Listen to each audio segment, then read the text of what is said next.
Well, there's a global crisis of confidence, and it all gets back to the idea that leaders must somehow provide prosperity to citizens at any cost. And I'm telling you, whether it's socialist nations of Europe, the communist nation of China, and the supposedly capitalist nation of America, governments are now facing the limits of where manipulation can take those nations and their economies, especially when such manipulation is funded through higher taxes, fees, regulations that, ironically enough, choke off actual sources of prosperity.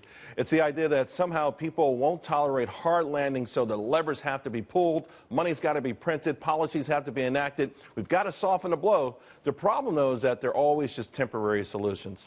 Now, the reality is that the powers that be aren't trying to help folks, but they're trying to retain their positions of power. Now, we've tasted harsh medicine in this country before. I talked earlier in the show about Paul Volcker and Ronald Reagan. They turned around that Carter malaise, and it wasn't easy.